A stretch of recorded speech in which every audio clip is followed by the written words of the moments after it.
Hi hello welcome to movie eyes. ಇವತ್ತು ನಾವು ನೋಡೋ ಮೂವಿ 2014ರಲ್ಲಿ ಕ್ರಿಸ್ಟೋಫರ್ ನೋಲನ್ ಡೈರೆಕ್ಷನ್ ಮಾಡಿ ರಿಲೀಸ್ ಆಗಿ 5 ಅಕಾಡೆಮಿ ಅವಾರ್ಡ್ಗಳನ್ನು ಗೆದ್ದು ಸ್ಪೇಸ್ ಮತ್ತು ಗ್ರಾವಿಟಿ ಸೈಂಟಿಸ್ಟ್ ಗಳನ್ನೇ ಕನ್ಫ್ಯೂಷನ್ ಗೆ ಒಳಪಡಿಸಿದ ಮೂವಿ ಇಂಟರ್ಸ್ಟೆಲ್ಲಾರ್. ಇಂಟರ್ಸ್ಟೆಲ್ಲಾರ್ ಅಂದ್ರೆ ನಕ್ಷತ್ರಗಳ ಮಧ್ಯ ಟ್ರಾವೆಲ್ ಮಾಡೋದು. ಸೊ ಹಾಲಿವುಡ್ ಇಂಡಸ್ಟ್ರಿಯಲ್ಲಿ ನಮ್ಮ ಹತ್ರ ದುಡ್ಡಿದೆ, ಹಣ ಇದೆ ಅಂತ ಇರೋ ಬರೋ ಗ್ರಾಫಿಕ್ಸ್, VFX ಎಲ್ಲಾನು ಯೂಸ್ ಮಾಡಿ ಬಿಗ್ ಬಜೆಟ್ ಅಲ್ಲಿ ಮೂವಿಗಳನ್ನ ತೆಗಿತಿರ್ಬೇಕಾದ್ರೆ ಕೆಲವೊಂದು ಕಂಪನಿಗಳು, ಆದ್ರೆ ಅದ್ರ ಮಧ್ಯದಲ್ಲಿ ಒಬ್ಬೊಂಟಿಯಾಗಿ ನಿಂತು ನನ್ಗೆ ಯಾವುದೇ VFX ಗ್ರಾಫಿಕ್ಸ್ ಬೇಡ, ಪ್ರಾಕ್ಟಿಕಲಿ ಒಂದು ಆರ್ಟ್ ಆಗಿರೋ ಫಿಲ್ಮ್ ನ ಕೊಡಕ್ಕಾಗುತ್ತೆ ಅಂದ್ರೆ ಅದು ಕ್ರಿಸ್ಟೋಫರ್ ನೋಲನ್. ನಿಜವಾಗ್ಲೂ ಹೇಳ್ಬೇಕಂದ್ರೆ ವರ್ಲ್ಡ್ ಸಿನಿಮಾದಲ್ಲೇ ಇವರೊಂದು ಲೆಜೆಂಡ್ ಡೈರೆಕ್ಟರ್ ಅಂತ ಹೇಳ್ಬೋದು. ಸ್ಕ್ರೀನ್ ಅಲ್ಲಿ ಏನ್ ನೋಡ್ಬೇಕು ಅನ್ಕೊಂಡಿದೀನೋ ಅದೇ ತರ ಕೊಡ್ಬೇಕು ಅನ್ಕೊಳ್ಳೋದು ಖಂಡಿತ ಕ್ರಿಸ್ಟೋಫರ್ ನೋಲನ್ ಮಾತ್ರ. ಅವರು ಡೈರೆಕ್ಟ್ ಮಾಡಿರೋ ಅತಿ ಉತ್ತಮವಾದ ಸಿನಿಮಾಗಳಲ್ಲಿ ಇಂಟರ್ಸ್ಟೆಲ್ಲಾರ್ ತುಂಬಾ ಮುಖ್ಯ ಭಾಗ ವಹಿಸಿದೆ. ಸೊ ಮೂವಿನ ನೋಡ್ಬಿಟ್ಟು ಬಂದು ಈ ವಿಡಿಯೋನ ನೋಡಿ. ಇಲ್ಲ ಮೂವಿನ ನೋಡೋದಕ್ಕೆ ಟೈಮ್ ಇಲ್ಲ ಅಂದ್ರೆ ನನ್ ಜೊತೆ ಕಂಟಿನ್ಯೂ ಮಾಡಿ ಡೀಟೇಲ್ ಆಗಿ ಮೂವಿ ಬಗ್ಗೆ ನೋಡ್ಬಿಡೋಣ. ಈ ಮೂವಿಯ ಡೈರೆಕ್ಟರ್, ರೈಟರ್, ಪ್ರೊಡ್ಯೂಸರ್ ಎಲ್ಲಾನು ಕ್ರಿಸ್ಟೋಫರ್ ನೋಲನ್. ಈ ಮೂವಿಗೆ ಕೋ ರೈಟರ್ ಆಗಿ ವರ್ಕ್ ಮಾಡಿದ್ದಾರೆ ಕ್ರಿಸ್ಟೋಫರ್ ನೋಲನ್ ಅವರ ಬ್ರದರ್ ಜೋನಥನ್ ನೋಲನ್. ಈ ಮೂವಿಯಲ್ಲಿ Matthew McConaughey, Anne Hathaway, Jessica Chastain, Bill Irwin, Ellen Burstyn, Michael Caine ನಟಿಸಿದ್ದಾರೆ. ಇದೊಂದು ಪ್ಯಾರಾಡಾಕ್ಸ್ ಮೂವಿ. ಈ ಮೂವಿ ನಿಮ್ಗೆ ಈಸಿಯಾಗಿ ಅರ್ಥ ಆಗ್ಬೇಕಂದ್ರೆ ನಿಮ್ಗೆ ಸ್ವಲ್ಪ ಸೈನ್ಸ್ ಬಗ್ಗೆ ಗೊತ್ತಾಗಿರ್ಬೇಕು. Paradox, fifth dimension, black hole, wormhole, space time ಇದ್ರ ಬಗ್ಗೆ ಎಲ್ಲ ನಿಮ್ಗೆ ಗೊತ್ತಿರಬೇಕು. ಆಲ್ರೆಡಿ ನಡೆದಿರೋ ಒಂದು ವಿಷಯನ ಪಾಸ್ಟ್ ಹೋಗಿ ನಾವು ಚೇಂಜ್ ಮಾಡಿದಾಗ ಫ್ಯೂಚರ್ ಅಲ್ಲಿ ನಡೆದಿರೋ ಎಲ್ಲಾ ವಿಷಯಗಳು ಚೇಂಜ್ ಆಗೋಗುತ್ತೆ. ಅದನ್ನೇ ಪ್ಯಾರಾಡಾಕ್ಸ್ ಅಂತ ಹೇಳ್ತಾರೆ. ಫಿಫ್ತ್ ಡೈಮೆನ್ಷನ್ ಅಂದ್ರೆ ನಮ್ ಲೈಫ್ ಅಲ್ಲಿ ನಡೆದಿರೋ ಎಲ್ಲಾ ವಿಷಯಗಳನ್ನು ಒಂದು ಸ್ಟೋರೇಜ್ ಅಲ್ಲಿ ಸೇವ್ ಮಾಡಿ ಇಟ್ಟಿರೋ ತರ ಈ ಮೂವಿಯಲ್ಲಿ ತೋರಿಸಿದ್ದಾರೆ. ಬ್ಲಾಕ್ ಹೋಲ್ ಅಂದ್ರೆ ಒಂದು ನಕ್ಷತ್ರ ಸಿಡಿದ ಮೇಲೆ ನಾವು ಇಮ್ಯಾಜಿನ್ ಕೂಡ ಮಾಡಿ ನೋಡಕ್ ಆಗದೆ ಇರೋಷ್ಟು ಗ್ರಾವಿಟಿ ಫೋರ್ಸ್ ಹೆಚ್ಚಾಗಿರುತ್ತೆ. ಸೈಂಟಿಸ್ಟ್ ಗಳ ಪ್ರಕಾರ ವಾರ್ಮ್ ಹೋಲ್ ಅನ್ನೋದು ಟೆಲಿಪೋರ್ಟೇಷನ್ ಮಾಡುತ್ತೆ. ಅದೇನಂದ್ರೆ ಲೈಟ್ ಗಿಂತ ಸ್ಪೀಡ್ ಆಗಿ ಟ್ರಾವೆಲ್ ಮಾಡಬಹುದು ವಾರ್ಮ್ ಹೋಲ್ ಮುಖಾಂತರ. ಎಕ್ಸಾಂಪಲ್, ಅವೆಂಜರ್ಸ್ ಮೂವಿಯಲ್ಲಿ ಥಾನೋಸ್ ಇನ್ಫಿನಿಟಿ ಗ್ಯಾನ್ಲೈಟ್ ನ ಯೂಸ್ ಮಾಡಿ ಪ್ಲಾನೆಟ್ ಟು ಪ್ಲಾನೆಟ್ ಶಿಫ್ಟ್ ಆಗ್ತಾನೆ ಇರ್ತಾನೆ. ಅದನ್ನೇ ಟೆಲಿಪೋರ್ಟೇಷನ್ ಅಂತ ಹೇಳೋದು. ಸ್ಪೇಸ್ ಟೈಮ್, ಇವಾಗ ಭೂಮಿ ಸೂರ್ಯ ಕುಟುಂಬದಲ್ಲಿದೆ. ಭೂಮಿ ತನ್ನನ್ನು ತಾನೇ ಸುತ್ತಿ ಬರಲು 24 ಗಂಟೆ ಟೈಮ್ ಆಗುತ್ತೆ. ಅದನ್ನ ಒಂದು ದಿನ ಅಂತ ನಾವು ಹೇಳ್ತೀವಿ. ಅದೇ ತರ ಈ ಮೂವಿಯಲ್ಲಿ ಮಿಲ್ಲರ್ ಪ್ಲಾನೆಟ್ ಅಂತ ಒಂದು ಪ್ಲಾನೆಟ್ ನ ತೋರಿಸಿದ್ದಾರೆ. ಆ ಮಿಲ್ಲರ್ ಪ್ಲಾನೆಟ್ ತನ್ನನ್ನು ತಾನೇ ಸುತ್ತಿ ಬರಲು ಭೂಮಿಯ ಲೆಕ್ಕದಲ್ಲಿ 118 ವರ್ಷಗಳಾಗುತ್ತೆ. ಆದ್ರೆ ಆ ಪ್ಲಾನೆಟ್ ಗೆ ಅದೇ ಒಂದು ದಿನ. ಇಂಪಾರ್ಟೆಂಟ್ ಕ್ಯಾರೆಕ್ಟರ್ಸ್ ಗಳನ್ನ ನೋಡೋಣ ಬನ್ನಿ. ಆಸ್ಟ್ರೋನೈಟ್ ಪೈಲಟ್ ಆಗಿದ್ದು ಇವಾಗ ಫಾರ್ಮರ್ ಆಗಿ ಕೆಲಸ ಮಾಡ್ತಿರೋ ಜೋಸೆಫ್ ಕೂಪರ್, ಅವ್ರ ಮಗಳಾದ ಮರ್ಫಿ ಮತ್ತೆ ಅವ್ರ ಮಗ ಟಾಮ್. ಸುಪೀರಿಯರ್ ಸೈಂಟಿಸ್ಟ್ ಆದ ಪ್ರೊಫೆಸರ್ ಬ್ರಾಂಡ್, ಪ್ರೊಫೆಸರ್ ಮಗಳಾದ ಎಮಿಲಿಯಾ ಬ್ರಾಂಡ್, ಇನ್ನೆರಡು ಸೈಂಟಿಸ್ಟ್ ಗಳಾದ ರೊಮಿಲಿ ಮತ್ತೆ ಡಾಯ್ಲ್. ಇವ್ರಗಳ ಜೊತೆ ಟ್ರಾವೆಲ್ ಮಾಡೋ ರೋಬೋಟ್ ಟೋರ್ಸ್ ಮತ್ತೆ ಕೇಸ್ ಮತ್ತೆ ದೇ ಅನ್ನೋ ಫ್ಯೂಚರ್ ಪೀಪಲ್. ಬನ್ನಿ ಇಂಟರ್ಸ್ಟೆಲ್ಲಾರ್ ಮೂವಿಯ ಕತೆ ಒಳಗಡೆ ಹೋಗೋಣ.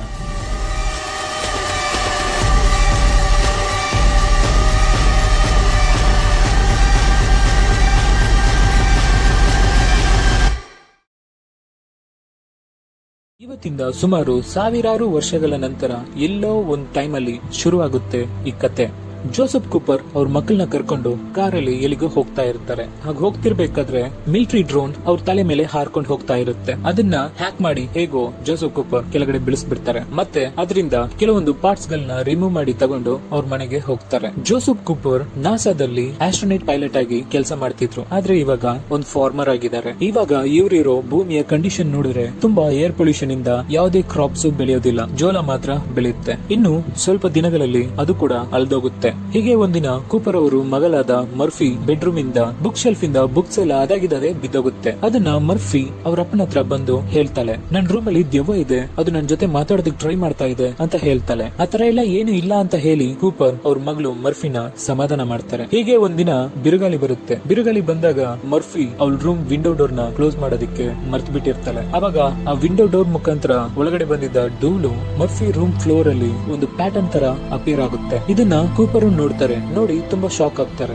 ಮರ್ಫಿ ಇದನ್ನೇ ಮೋಸ್ ಕೋಡ್ ಅನ್ಕೊಂಡಿದ್ಲು, ಆದ್ರೆ ಅದು ಮೋಸ್ ಕೋಡ್ ಅಲ್ಲ, ಬೈನರಿ ಅಂತ ಕೂಪರ್ ಹೇಳಿ ಡಿಕೋಡ್ ಮಾಡೋದಕ್ಕೆ ಟ್ರೈ ಮಾಡ್ತಾರೆ. ಅದನ್ನ ಡಿಕೋಡ್ ಮಾಡಿ ನೋಡಿದಾಗ ಅದೊಂದು ಜಿಯೋಗ್ರಫಿಕ್ ಆನ್ಲೈನ್, ಒಂದು ಲೊಕೇಶನ್ ನ ನಂಬರ್. ಮ್ಯಾಪ್ ಅಲ್ಲಿ ಅದನ್ನ ಚೆಕ್ ಮಾಡಿ ಅಲ್ಲಿಗೆ ಹೋಗೋ ರೂಟ್ ನ ಕಂಡುಹಿಡಿತಾರೆ. ಅಲ್ಲಿಗೆ ಹೋಗಿದ ತಕ್ಷಣ ಅಲ್ಲಿರೋ ಸೆಕ್ಯೂರಿಟಿಗಳು ಇವ್ರಗಳನ್ನ ಹಿಡ್ಕೊಳ್ತಾರೆ. ಹಿಡ್ಕೊಂಡು ಒಳಗಡೆ ಕರ್ಕೊಂಡು ಹೋಗ್ತಾರೆ. ಮತ್ತೆ ಜೋಸೆಫ್ ಕೂಪರ್ ಕಣ್ಬಿಟ್ಟು ನೋಡಿದಾಗ ಅವ್ರ ಮುಂದೆ ಟೋರ್ಸ್ ರೋಬೋಟ್ ನಿಂತಿದೆ. ಟೋರ್ಸ್ ರೋಬೋಟ್, ನೀನ್ ಇಲ್ಲಿಗೆ ಎಲ್ಲಿಗೆ ಬಂದೆ ಅಂತ ಕೂಪರ್ ನ ನೋಡಿ ಕೇಳ್ತಾ ಇದೆ. ಕೂಪರ್ ಅಲ್ಲಿ ಮರ್ಫಿ ಮರ್ಫಿ ಇಲ್ಲ. ಅದರಿಂದ ಕೂಪರ್ ನನ್ ಮಗ್ಳಲ್ಲಿ ಅಂತ ಅರ್ಚಾಡ್ತಾ ಇದ್ರು. ಅವಾಗ ಅಲ್ಲಿಗೆ ಎಮಿಲಿಯಾ ಬ್ರಾಂಡ್ ಬರ್ತಾಳೆ. ಕೂಪರ್ ನ ಸಮಾಧಾನ ಮಾಡಿ ಪ್ರೊಫೆಸರ್ ಬ್ರಾಂಡ್ ಹತ್ರ ಕರ್ಕೊಂಡು ಹೋಗ್ತಾಳೆ. ಅಲ್ಲಿಗೆ ಹೋದಾಗ ಪ್ರೊಫೆಸರ್ ಜೊತೆ ಮರ್ಫಿನಿ ಇರ್ತಾಳೆ. ಅವಾಗ ಕೂಪರ್ ಗೆ ನೋಡಿ ಖುಷಿ ಆಗುತ್ತೆ. ನಾಸಾ ಸ್ಟೇಷನ್ ಕ್ಲೋಸ್ ಆಗ್ಬಿಟ್ಟಿದೆ ಅಂತ ಕೂಪರ್ ಅನ್ಕೊಂಡಿದ್ರು. ಆದ್ರೆ ನಾಸಾ ಸೀಕ್ರೆಟ್ ಆಗಿ ಇಲ್ಲಿ ಕೆಲಸ ಮಾಡ್ತಾನೆ ಇದ್ದಾರೆ. ಪ್ರೊಫೆಸರ್ ನೀನ್ ಇಲ್ಲಿಗೆ ಹೇಗೆ ಬಂದೆ ಅಂತ ಕೂಪರ್ ನ ನೋಡಿ ಕೇಳ್ತಾರೆ. ಕೂಪರ್ ನಡೆದಿದ್ದ ಎಲ್ಲಾ ಕಥೆನೂ ಹೇಳ್ತಾನೆ. ಅದ್ಯಾವ ಕಥೆನ ಪ್ರೊಫೆಸರ್ ನಂಬ್ತಾರೆ. ಪ್ರೊಫೆಸರ್ ಬ್ರಾಂಡ್ ಕೂಪರ್ ಹತ್ರ ಒಂದು ವಿಷಯನ ಹೇಳ್ತಾರೆ. 10 ವರ್ಷದಿಂದ ನಾಸಾ ಲ್ಯಾನ್ಸರ್ ಮಿಷನ್ ಅಂತ ಒಂದು ಪ್ರಾಜೆಕ್ಟ್ ನ ತಗೊಂಡು ಮಾಡಿತ್ತು.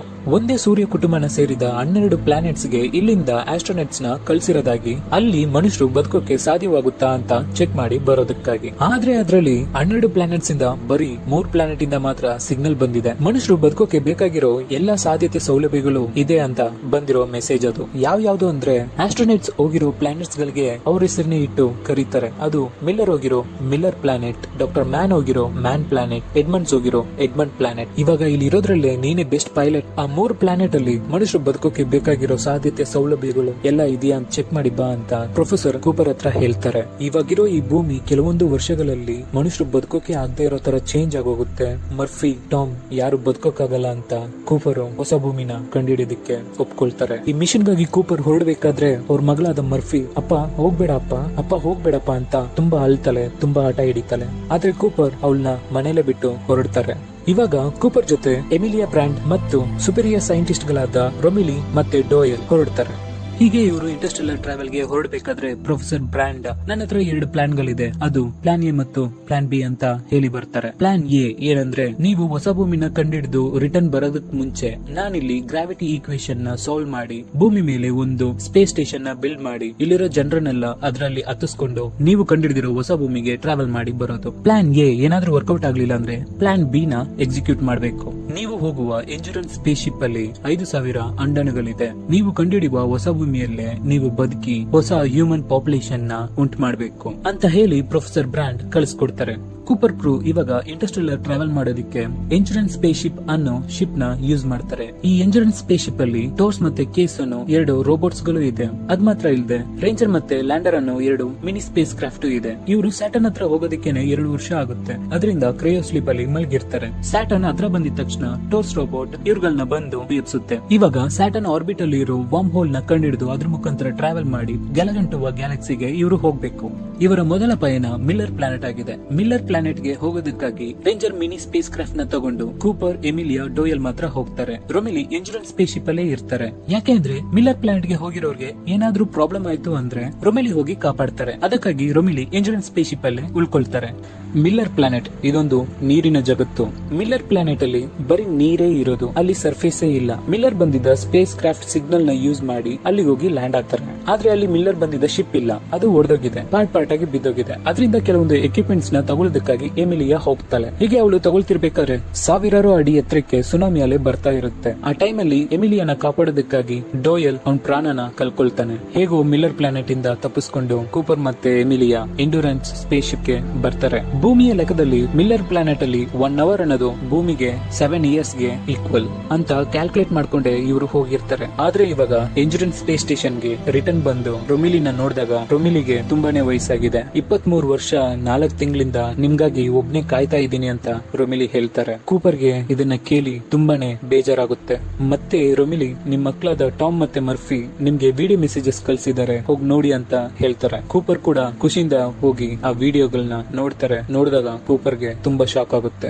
ಯಾಕಂದ್ರೆ ಮರ್ಫಿ ಇವಾಗ ಚಿಕ್ಕ ಹುಡುಗಿ ಅಲ್ಲ, ಕೂಪರ್ ಮಗಳಾದ ಮರ್ಫಿಗೂ ಒಂದೇ ವಯಸ್ಸಾಗ್ತಾ ಇದೆ. ಸೊ ಇವಾಗ ಮತ್ತೊಂದು ಸಿಗ್ನಲ್ ಸಿಕ್ಕಿದ್ದ ಮ್ಯಾನ್ಸ್ ಪ್ಲಾನೆಟ್ ಗೆ ಎಮಿಲಿಯಾ, ಕೂಪರ್, ರೊಮಿಲಿ ಮೂವರು ಹೊರಡ್ತಾರೆ. ಅದೊಂದು ಐಸ್ ಪ್ಲಾನೆಟ್. ಅಲ್ಲಿರುವ ಮೋಡ ಕೂಡ ಐಸ್ ಆಗಿರುತ್ತೆ. ಅದ್ ಮಾತ್ರ ಇಲ್ಲದೆ 67 ಅವರ್ಸ್ ಹಗಲಾಗಿರುತ್ತೆ, 67 ಅವರ್ಸ್ ರಾತ್ರಿ ಆಗಿರುತ್ತೆ. ಸೊ ಭೂಮಿಯಲ್ಲಿ ಒಂದು ದಿನ ಅನ್ನೋದು ಆ ಐಸ್ ಪ್ಲಾನೆಟ್ ಅಲ್ಲಿ 5 ದಿನ. ಈ ಪ್ಲಾನೆಟ್ ನ ಕಂಡಿಡಿದು ಇಲ್ಲಿಗೆ ಬಂದಿರುವ ಡಾಕ್ಟರ್ ಮ್ಯಾನ್ ಅಲ್ಲೇ ಕ್ರಯೋ ಸ್ಲೀಪ್ ಅಲ್ಲಿ ಮಲಗಿದ್ದಾರೆ. ಕ್ರಯೋ ಸ್ಲೀಪ್ ಅಲ್ಲಿ ಮಲಗಿರುವ ಡಾಕ್ಟರ್ ಮ್ಯಾನ್ ನ ಕೂಪರ್ ಎಬ್ಬಿಸ್ತಾರೆ. ಎಬ್ಸಿದ ತಕ್ಷಣ ಡಾಕ್ಟರ್ ಮ್ಯಾನ್ ಕೂಪರ್ ನ ತಪ್ಕೊಂಡು ಜೋರಾಗಿ ಅಳ್ತಾರೆ. ಡಾಕ್ಟರ್ ಮ್ಯಾನ್ ಈ ಪ್ಲಾನೆಟ್ ಬಗ್ಗೆ ಕಲೆಕ್ಟ್ ಮಾಡಿರೋ ಡೀಟೇಲ್ಸ್ ನೆಲ್ಲ ಕೂಪರ್ ಗೆ ಕೊಡ್ತಾರೆ. ಇವಾಗ ಕೂಪರ್ ಒಂದು ವಿಷಯನ ಕಂಡುಹಿಡಿತಾರೆ. ಅದು ಏನು ಅಂದ್ರೆ ಈ ಪ್ಲಾನೆಟ್ ಅಲ್ಲಿ ಮನುಷ್ಯರು ಬದುಕೋಕೆ ಆಗಲ್ಲ, ಯಾಕಂದ್ರೆ ಇಲ್ಲಿ ಸರ್ಫೇಸ್ ಇಲ್ಲ ಅಂತ ಗೊತ್ತಾಗುತ್ತೆ. ಡಾಕ್ಟರ್ ಮ್ಯಾನ್ ಒಂದು ಫೇಕ್ ಆದ ಡಾಟಾನ ಯೂಸ್ ಮಾಡಿ ಸಿಗ್ನಲ್ ಕೊಟ್ಟು ಇವ್ರನ್ನೆಲ್ಲ ಇಲ್ಲಿಗೆ ಬರ್ಸಿದ್ದಾರೆ. ಅದು ಯಾಕೆ ಅಂದ್ರೆ ಭೂಮಿ ಲೆಕ್ಕದಲ್ಲಿ 35 ವರ್ಷಗಳಾಗಿ ಡಾಕ್ಟರ್ ಮ್ಯಾನ್ ಈ ಐಸ್ ಪ್ಲಾನೆಟ್ ಅಲ್ಲಿ ಒಬ್ಬರೇ ಇದ್ದಿದ್ದಾರೆ, ಮತ್ತೆ ಅವ್ರು ಬಂದಿದ್ದ ಶಿಪ್ ರಿಪೇರ್ ಆಗಿದೆ. ಸೊ ಅದರಿಂದ ಇವಾಗ ಕೂಪರ್ ಬಂದಿರೋ ಶಿಪ್ ನ ತಗೊಂಡು ಡಾಕ್ಟರ್ ಮ್ಯಾನ್ ಇಲ್ಲಿಂದ ಎಸ್ಕೇಪ್ ಆಗಿ ಭೂಮಿಗೆ ಹೇಗಾದ್ರೂ ಹೋಗ್ಬಿಡೋಣ ಅಂತ ಡಿಸೈಡ್ ಮಾಡ್ಕೊಂಡಿದ್ದಾರೆ. ಹೀಗೆ ಡಾಕ್ಟರ್ ಮ್ಯಾನ್ ಶಿಪ್ ನ ತಗೊಂಡು ಹೋಗ್ಬೇಕಾದ್ರೆ ಆಕ್ಸಿಡೆಂಟಲ್ ಆಗಿ ರೊಮಿಲಿ ಅಲ್ಲೇ ಒಂದು ಬ್ಲಾಸ್ಟ್ ಇಂದ ತೀರೋಗ್ತಾರೆ. ಆ ಬ್ಲಾಸ್ಟ್ ಕೂಡ ರೀಸನ್ ಡಾಕ್ಟರ್ ಮ್ಯಾನ್. ಕೂಪರ್ ಮತ್ತೆ ಎಮಿಲಿಯಾ ಇನ್ನೊಂದು ಶಿಪ್ ನ ತಗೊಂಡು ಡಾಕ್ಟರ್ ಮ್ಯಾನ್ ನ ಫಾಲೋ ಮಾಡ್ಕೊಂಡು ಹೋಗ್ತಾರೆ. ತಪ್ಪಿಸ್ಕೊಂಡು ಹೋಗ್ತಾ ಇರುವ doctor man endurance space ship ಅಲ್ಲಿ ಸರಿಯಾಗಿ ಡಾಗಿಂಗ್ ಮಾಡಕ್ ಆಗದೆ ಬ್ಲಾಸ್ಟ್ ಆಗಿ ತೀರೋಗ್ತಾರೆ. ಒಂದ್ ಸೈಡ್ ಬ್ಲಾಸ್ಟ್ ಆಗಿರೋದ್ರಿಂದ ಎಂಡೂರೆನ್ಸ್ ಶಿಪ್ ಸ್ಪೇಸ್ ಅಲ್ಲಿ ಕಂಟ್ರೋಲ್ ಇಲ್ಲದೆ ಸುತ್ತಾ ಇದೆ. ಹೇಗೋ ಕೂಪರ್ ಮತ್ತೆ ಎಮಿಲಿಯಾ ಸರಿಯಾಗಿ ಡಾಗಿಂಗ್ ಮಾಡಿ ಶಿಪ್ ನ ಕಂಟ್ರೋಲ್ ತರ್ತಾರೆ. ಇವಾಗ ಇವರು ಕೊನೆಯದಾಗಿ ಎಡ್ಮಂಡ್ಸ್ ಪ್ಲಾನೆಟ್ ಗೆ ಹೋಗ್ಬೇಕು. ಆದ್ರೆ ಅದು ಬ್ಲಾಕ್ ಹೋಲ್ ಕೊನೆಯಲ್ಲಿದೆ. ಅಷ್ಟು ದೂರ ಹೋಗೋಷ್ಟು ಇವ್ರ ಶಿಪ್ ಅಲ್ಲಿ ಫ್ಯೂಯಲ್ ಇಲ್ಲ. ಸೊ ಅದರಿಂದ ಈ ಬ್ಲಾಕ್ ಹೋಲ್ ಗ್ರಾವಿಟಿನೇ ಯೂಸ್ ಮಾಡಿ ತುಂಬಾ ಫಾಸ್ಟ್ ಆಗಿ ಹೋಗ್ಬೋದು ಅಂತ ಕೂಪರ್ ಡಿಸೈಡ್ ಮಾಡ್ತಾರೆ.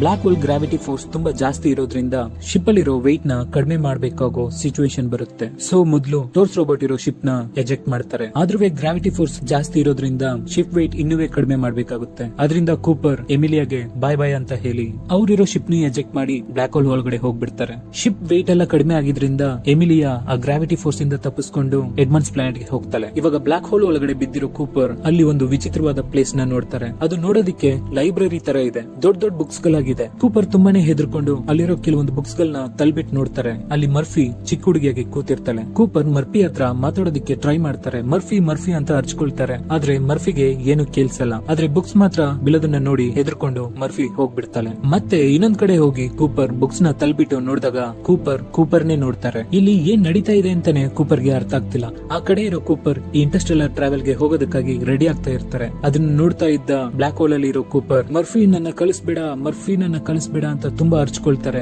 ಎಲ್ಲಾ ಪ್ರಾಬ್ಲಮ್ಗೂ ಕಾರಣ ಈ ಇಂಟರ್ಸ್ಟೆಲ್ಲರ್ ಟ್ರಾವೆಲ್ ಗೆ ಒಪ್ಕೊಂಡಿದ್ದೆ ಅಂತ ಅನ್ಕೊಂಡು ಕೂಪರ್ ನನ್ನ ಕಳಿಸ್ಬೇಡ ಅಂತ ಮರ್ಫಿ ಹತ್ರ ಅರ್ಚ್ಕೊಳ್ತಾ ಇದ್ದಾರೆ. ಈ ಸಮಯದಲ್ಲಿ ಒಂದು ವಾಯ್ಸ್ ಕೇಳಿಸ್ತಾ ಇದೆ, ಹೇ ಕೂಪರ್ ಅದು ಟೋರ್ಸ್ ರೋಬೋಟ್. ನಮ್ನ ಅವರು ಇಲ್ಲಿಗೆ ಕಳ್ಸಿರೋದು ಪಾಸ್ಟ್ ನ ಚೇಂಜ್ ಮಾಡೋದಕ್ಕಾಗಲ್ಲ ಅಂತ ಟೋರ್ಸ್ ರೋಬೋಟ್ ಹೇಳುತ್ತೆ. ಅದಕ್ಕೆ ಕೂಪರ್ ಯಾರವರು ಅಂತ ಕೇಳ್ತಾರೆ. ಟೋರ್ಸ್ ರೋಬೋಟ್ ಅವರೇ ಫ್ಯೂಚರ್ ಪೀಪಲ್ ಅಂತ ಹೇಳುತ್ತೆ. ಆ ಫ್ಯೂಚರ್ ಪೀಪಲ್ ನೀನು ಇವಾಗ ಇರುವ 5th ಡೈಮೆನ್ಷನ್ ಮತ್ತೆ ನೀವು ಟ್ರಾವೆಲ್ ಮಾಡಿ ಬಂದ ವಾರ್ಮ್ ಹೋಲ್ ಎಲ್ಲಾನು ಕಂಡುಹಿಡಿದಿರೋದು ಅಂತ ಹೇಳುತ್ತೆ. ಅವರು ನನಗೆ ಕ್ವಾಂಟಮ್ ಡಾಟಾ ಮತ್ತು ಗ್ರಾವಿಟಿ ಈಕ್ವೇಶನ್ ಸೊಲ್ಯೂಷನ್ ನ ಹೇಳ್ಕೊಟ್ಟಿದ್ದಾರೆ. ನಾನು ಅದನ್ನ ನಿನ್ಗೆ ಹೇಳ್ಕೊಡ್ತೀನಿ. ನೀನು ಅದನ್ನ ಹೇಗಾದ್ರೂ ನಿನ್ ಮಗಳಾದ ಮರ್ಫಿಗೆ ತಿಳಿಸು ಅಂತ ಟೋರ್ಸ್ ರೋಬೋಟ್ ಹೇಳುತ್ತೆ. ವಿಷಯನ ಅರ್ಥ ಮಾಡ್ಕೊಂಡ ಕೂಪರ್ ಇಲ್ಲಿ ಎಲ್ಲಿ ನೋಡಿದ್ರು ಮರ್ಫಿ ರೂಮ್ ಗಳಾಗೆ ಇದೆ. ಒಂದೊಂದು ರೂಮ್ ಒಂದೊಂದು ಟೈಮ್ ನ ಸೇರಿದ್ದು. ಸೊ ಸರಿಯಾದ ಟೈಮ್ ನ ಕಂಡಿಡಿದು ಕೂಪರ್ ಆ ರೂಮ್ ಗೆ ಹೋಗ್ತಾರೆ. ಕೂಪರ್ ಈ ಟ್ರಾವೆಲ್ ಗೆ ಹೊರಡಕ್ ಮುಂಚೆ ಮರ್ಫಿಗೆ ಒಂದು ವಾಚ್ ನ ಗಿಫ್ಟ್ ಆಗಿ ಕೊಟ್ಟು ಬಂದಿರ್ತಾರೆ. ಸ್ಪೇಸ್ ಇಂದ ಬಂದ್ಮೇಲೆ ನಿನ್ ಟೈಮು ಏನ್ ವೇರಿಯೇಷನ್ ಇದೆ ನೋಡೋಣ ಅಂತ. ಮರ್ಫಿನು ಆ ವಾಚ್ ನ ಬುಕ್ ಶೆಲ್ಫ್ ಹತ್ರ ಇಟ್ಕೊಂಡು ತುಂಬಾ ಕನ್ಫ್ಯೂಷನ್ ಇಂದ ಕಾಯ್ತಾ ನಿಂತಿದ್ದಾಳೆ. ಗ್ರಾವಿಟಿ ಫೋರ್ಸ್ ನ ಯೂಸ್ ಮಾಡಿ ಟೋರ್ಸ್ ರೋಬೋಟ್ ಹೇಳ್ಕೊಡ್ತಿರುವ ಎಲ್ಲಾ ಈಕ್ವೇಶನ್ ಆ ವಾಚ್ ಇಂದ ಮೋಸ್ಕೋಡ್ ಮುಖಾಂತರ ಕೂಪರ್ ಮರ್ಫಿಗೆ ತಿಳಿಸ್ತಾರೆ. ಆ ವಾಚ್ ವಿಚಿತ್ರವಾಗಿ ಇವಾಗ ಮೂವ್ ಆಗ್ತಿದೆ. ಅದನ್ನ ನೋಡಿ ಇದನ್ನ ಮಾಡ್ತಿರೋದು ಅವರಪ್ಪ ಕೂಪರ್ ಅಂತ ಮರ್ಫಿಗೂ ಗೊತ್ತಾಗುತ್ತೆ. ಮರ್ಫಿ ಈ ಗ್ರಾವಿಟಿ ಈಕ್ವೇಶನ್ ನ ಸಾಲ್ವ್ ಮಾಡೋದಕ್ಕಾಗಿ ಪ್ರೊಫೆಸರ್ ಬ್ರಾಂಡ್ ಜೊತೆ ಸೇರಿ ಇಷ್ಟು ವರ್ಷಗಳನ್ನು ಕಳೆದಿರ್ತಾಳೆ. ಕೊನೆಯದಾಗಿ ಪ್ರೊಫೆಸರ್ ಬ್ರಾಂಡ್ ಸಾಯ್ಬೇಕಾದ್ರೆ ಈ ಗ್ರಾವಿಟಿ ಈಕ್ವೇಶನ್ ನ ಕಂಡುಹಿಡಿಯೋದಕ್ಕೆ ಆಗಲ್ಲ, ಸಾಲ್ವ್ ಮಾಡೋದಕ್ಕೆ ಆಗೋದಿಲ್ಲ ಅಂತ ಹೇಳಿ ಸತ್ತಿರ್ತಾರೆ. ಆದ್ರೆ ಇವಾಗ ಮರ್ಫಿ ಆ ಈಕ್ವೇಶನ್ ನ ಸಾಲ್ವ್ ಮಾಡ್ಬಿಟ್ಟಿದ್ದಾಳೆ. ಈ ಈಕ್ವೇಶನ್ ಎಲ್ಲ ವಾಚ್ ಮುಖಾಂತರ ಮರ್ಫಿಗೆ ಕೂಪರ್ ಕೊಟ್ಟಾದ್ಮೇಲೆ ಅವರಿರೋ 5th ಡೈಮೆನ್ಷನ್ ಆದ ಟೆಸರಾಕ್ಟ್ ಕ್ಲೋಸ್ ಆಗ್ತಾ ಇದೆ. ಇವಾಗ ಕೂಪರ್ ಅನ್ಕಾನ್ಶಿಯಸ್ ಆಗಿ ಸ್ಯಾಟರ್ನ್ ಪಕ್ಕದಲ್ಲಿ ಸ್ಪೇಸ್ ಅಲ್ಲಿ ತೇಲ್ತಾ ಇದ್ದಾರೆ.